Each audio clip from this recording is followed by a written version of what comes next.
At the end of the last episode, you saw my dad and I drop the roll cage through the floor so I could access the top of it to weld it. So we're going to start this episode with me welding the top of the cage.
So quick update, I've re-tack welded the bottom of these legs to the plate.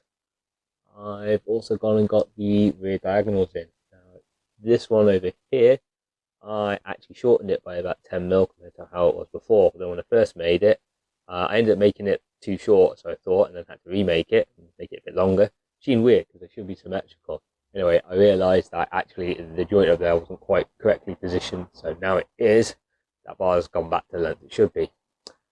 I fully welded on that plate after I ran out of MIG wire the other night, but you'll notice that that upright is sitting a little bit far forwards. When we dropped this down through the floor and fully welded up, it must have distorted slightly. It's only probably fractionally off vertical, but I do need to get it to go back to match up that plate. So a trick my dad taught me from his days as a builder, basically is to cut a timber that's slightly too long, that fits between there, and basically hammer it down and wedge it in. So that's the next job. I'm going to get these in place, and then we can look at putting the rear diagonals and harness bars and things back in.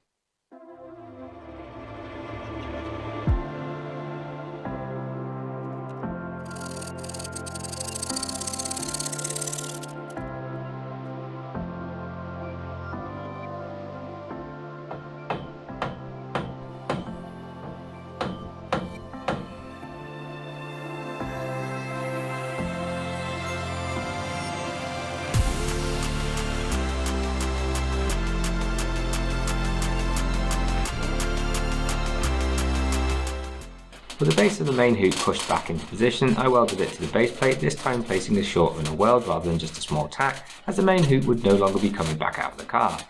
You may notice I also added a ratchet strap to help pull the main hoop down into position while being welded.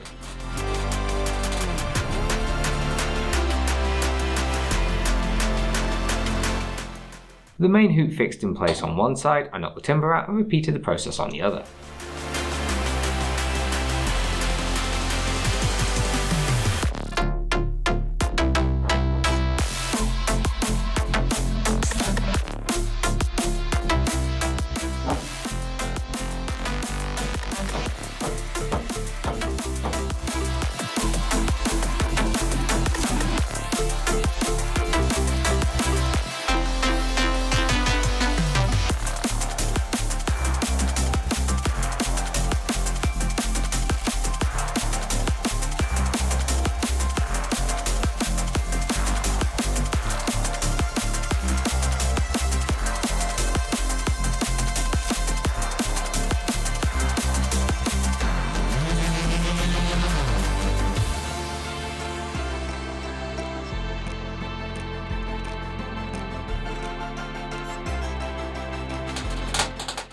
After a short break for reasons I can't remember, probably to make a cup of tea, I got the base of the main hoop fully welded to the spreader plates. While not easy, I had planned ahead and left myself just enough space to get the MIG gun in. And finally, with the bottom of the main hoop fully welded to the car, I then turned my attention to the top of the right hand rear diagonal. This joint needed to be fully welded before I put the main hoop diagonal back in, which was the next bar to go back in the car. This is the rear diagonal that I have had fitted before. However, I didn't have the front bar, so the tube notch on the end here needs adjusting to clear it, and then this can be tack welded back in.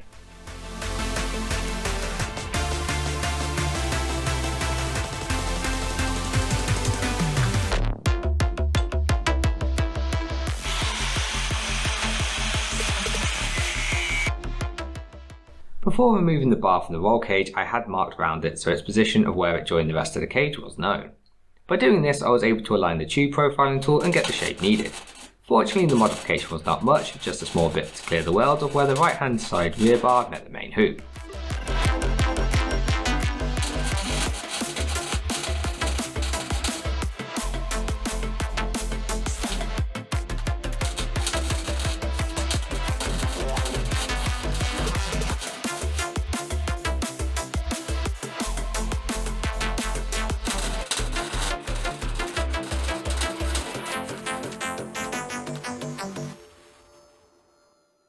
Right, well, these two bars have pretty much just dropped back in. I'm just taking a little bit of fettling and tapping to get them level, but yeah, they'll line up. So I'm going to tap these in, and then I'm probably going to call it a night, and come back tomorrow morning when it's light and finish burning everything together. Looking back at this on camera, I realised that the harness bar and anti-bow bar do not look level, but I can assure you that they are parallel to the floor. The one thing you might have noticed is that the main hoop is not perfectly symmetrical. We did get the position of the lower bend on the right hand side a little wrong, however it was a bit late in the build when we discovered this, and nowhere in the rules does it actually say your cage has to be perfectly symmetrical. Right, well, with everything now welded back in, we can start looking at the last few remaining bars. Now, the rules state that we can run what's called a dash bar, which goes from here to the opposite side. This isn't mandatory, however, they do like it, and it is actually advantageous for us to run one. You may remember I had to take a support bar out here, which was an original rover piece that held up the steering wheel because it got in the way of pushing the cage into place. I can't put it back in because unfortunately I am now blocking the bolt holes for it. So what I'm going to do is cut the bracket off that bar and then create a dash rail that goes here and incorporate them together, which will also help hold the steering column up because currently it's only held in place with cable ties. The bracket was a little tricky to remove while trying to keep it all intact. I didn't want to butcher the rest of the original steering column support as I was going to need part of this later on.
The part of the steering column bracket needed to hold the steering column in place separated from the rest of it. I cut the cable ties I'd used to temporarily hold the steering column up and got the bracket bolted in place.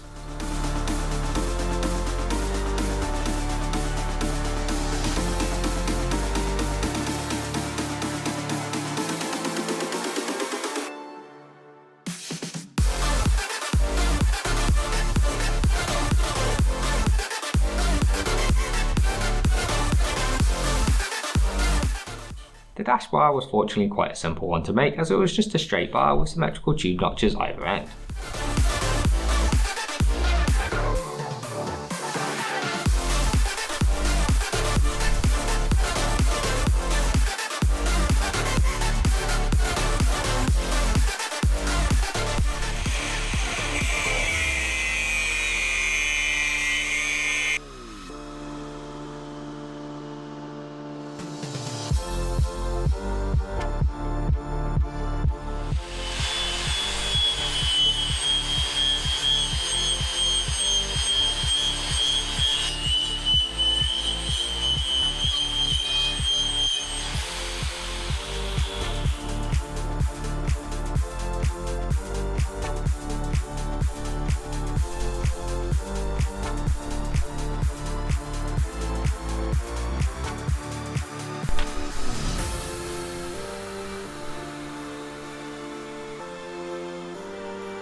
With the tube notch created at one end, it was then just a case of rinse and repeat for the other one.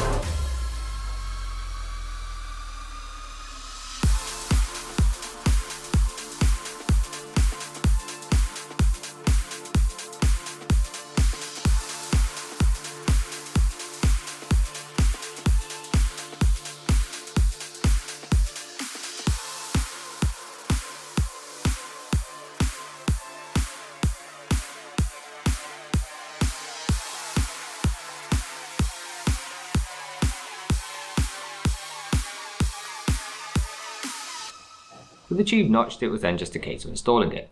The tube required a little persuasion with a rubber mallet in order to get it to go into position.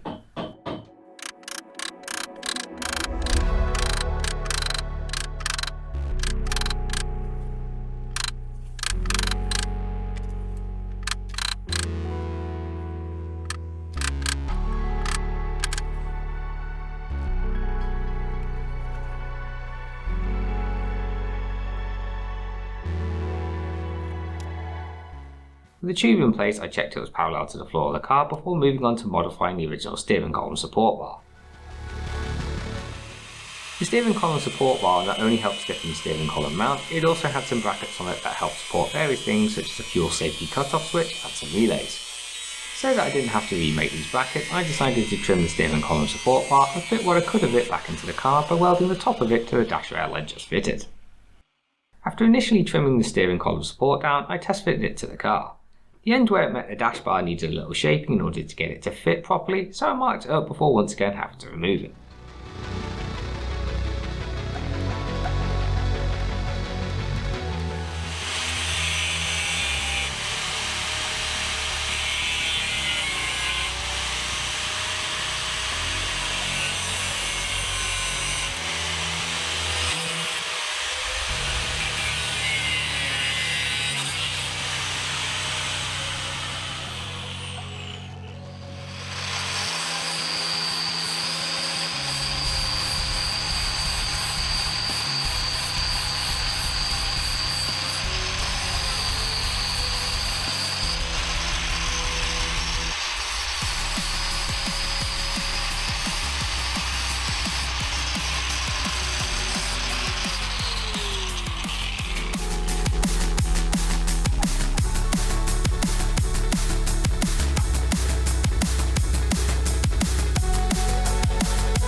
Well, it's a new day, and last night I got this dash rail in, and I also trimmed up part of the original bar that used to go in here. The reason I've done that is because there's a few things that need to mount on this, and it still has the brackets at the bottom. The last bars I've got to fit to this car now are the door bars. Now, when I did the CAD model for this roll cage, I set the bars at the absolute minimum. There are rules and regulations from our governing body. They basically state that the distance from the bottom of one bar to the top of the other has got to be a minimum of 7 inches. There are two types of door bars we can have. We can have X style, or we can have the NASCAR style, which go into your door. The X style are probably going to be a bit easier because it doesn't involve the tube bender. Also, interestingly enough, the rules state that they don't have to be the same left and right. I will keep them the same though. To determine where I can fit these bars though, I need to get the seat back in, that's an easy enough job, and I need to get the dash back in.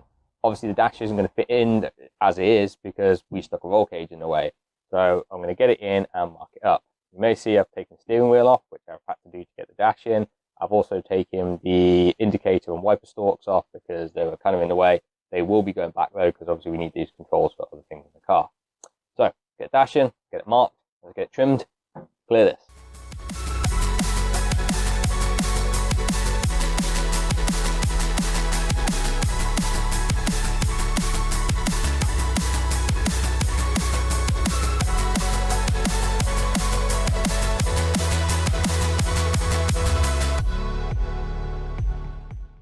Before cutting any slots into the dashboard to clear the roll cage, the first thing I needed to do was drill out the two small rivets that held the VIN number tag on. The VIN number was shown on a couple of other locations on the car, however while doing this it did occur to me that I was going to be shipping this car internationally, so I hoped that this wasn't going to be a problem.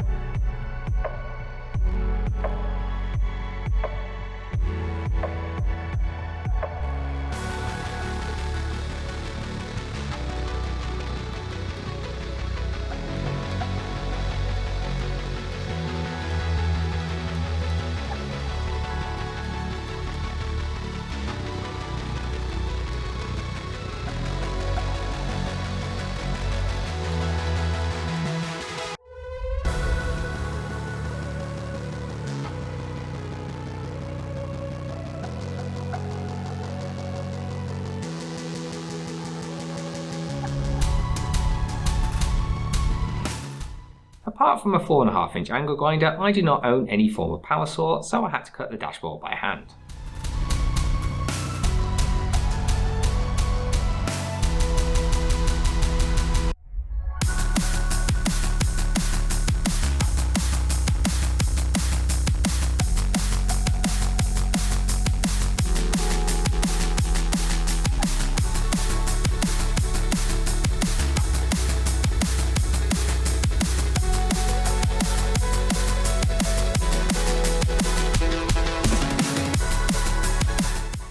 With slots cut to clear the roll cage, I attempted to fit the dash back into the car. It should be of no surprise that it didn't quite go back in on its first attempt and required quite a bit of back and forth, trimming bits here and there to get it to go back in fully.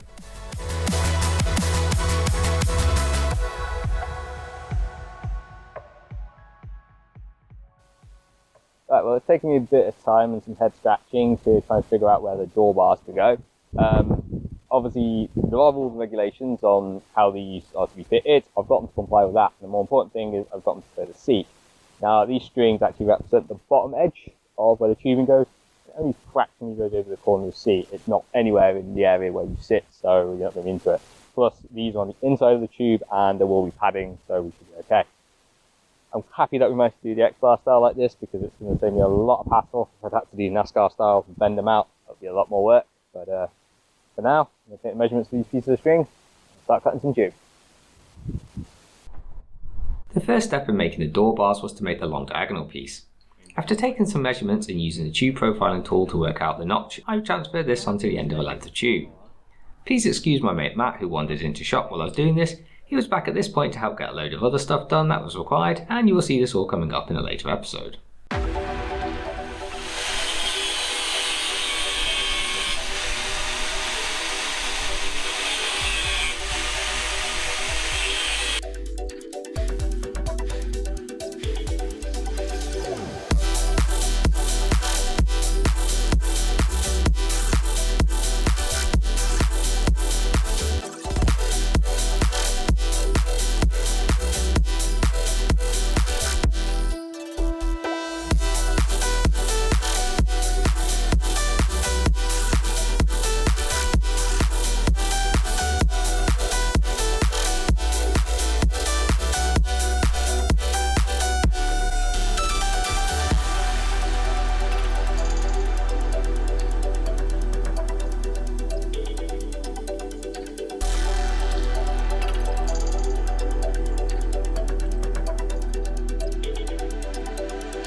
The notch in the one end of the tube marked out, I got it cut and then tack welded it into place, which unfortunately I missed on camera. As mentioned earlier, there are two styles of door bars, NASCAR style and X style. I opted to go for the X style, and as the name suggests, this requires the bars to form an X across the door. Obviously only one of the bars can be a single piece, so I needed to work out the tube notch for the next bar that would join the diagonal that I'd just tacked in place. This started by once again running a length of string so that I could align the tube profiling tool with it, keeping in mind the rules I had to follow in our governing bodies rulebook.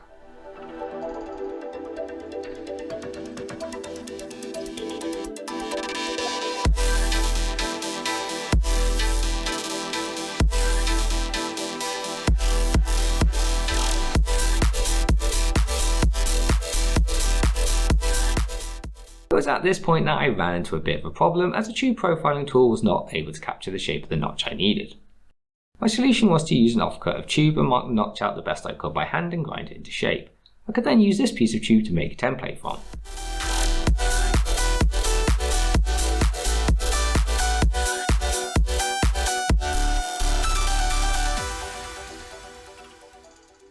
The next two bars that I've got to go in for the door, they have a very shallow notch, and unfortunately my tube notching profile tool is not long enough to create them. I had this short offcut of tube from something else, so I went and marked it by hand and ground it and got it to fit. I need to repeat this basically 4 times in the car, so instead of having to try and work it out every time, I went and created this. It's got a wrap. This, when it lines up, I should be able to now transfer it across to a new piece of tubing, scribe around it, and that will give me a copy of that, which I know fits. Using the template piece of tubing, I was able to take some measurements of how long the diagonal pieces needed to be.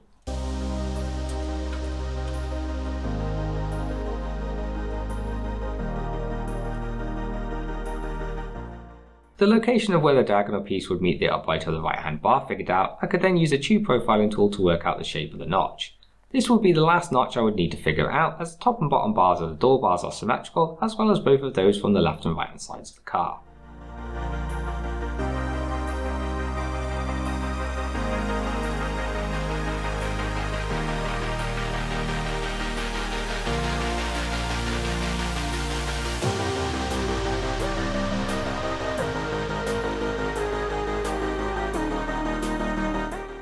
After using the wrap to mark out the shallow of the door bar notches, I cut it out, which I somehow missed on camera again, and then marked the position of where the other notch needed to go.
With the top bar made and fitted, it was then just a case of rinse and repeat for the lower one. As said before, due to the design of our door bars, the top and bottom were identical.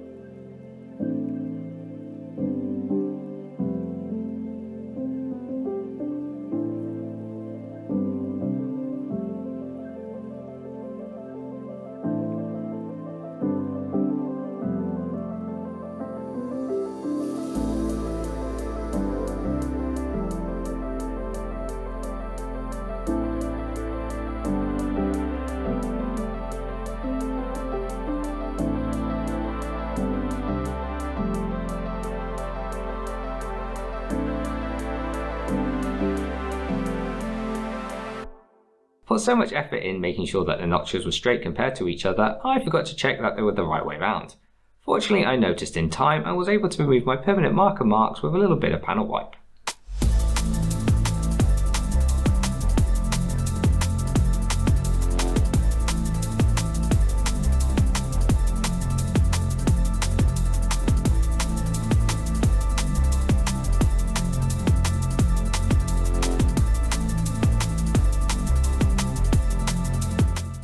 With that bar made, all I had to do was tack it in place, and that would be the driver's side door bars completed.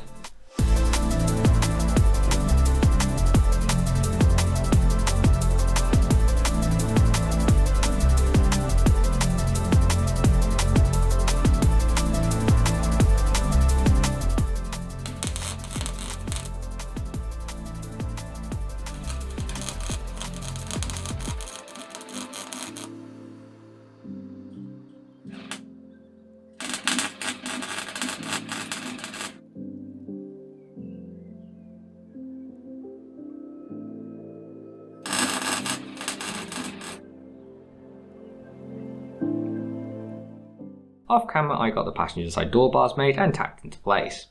With those being the last bars to make, it was time to fully weld all the joints in the cage that hadn't already been done, which is a requirement stated in our governing body's rulebook.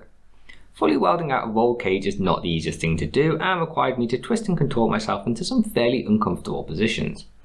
I'd also like to add it was the hottest day of the year so far. I think it was somewhere in the high 20s, which to some of you probably doesn't sound that hot, but I don't think some people realise how humid the UK can get, which does make things feel so much worse. Combine that with working inside a car and having to wear a full set of overalls, I was suffering quite a bit. Anyway, enough of me complaining, let's get this cage welded.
next job is to pad the roll cage as per the rules. Now, before anybody says anything, this is not pipe lagging. This is actually scaffolding impact protection for like pedestrianised areas. My dad, I've got to give him credit, I don't do it enough at times, he made the comment that our roll cage tubing looked an awful lot like scaffolding, which made me start thinking. We've used 2-inch tubing, which is not the most common of size. I think that probably explains why the guy selling it was selling it so cheap, because he probably couldn't use it. Never mind. To get roll cage padding that's 2-inch is a bit more difficult, and when I looked up the price of it, I was quite amazed to see how expensive it was. Now, due to my dad's comment about it looking like scaffolding tube, I checked the size of scaffolding tube, which is standard 48.3mm. Our tubing is 2-inch, which is 50.8, so that gives you about a 2.5mm difference. More than can be taken up with this. This is designed for impact resistant. I have actually checked its materials, and I have to say it is about a quarter of the price of proper roll cage tubing padding. It also comes in 2-meter lengths, not 1-meter lengths, which is quite nice. I think I may have gone a bit OTT in the amount I've ordered, but it was so cheap, what the hell.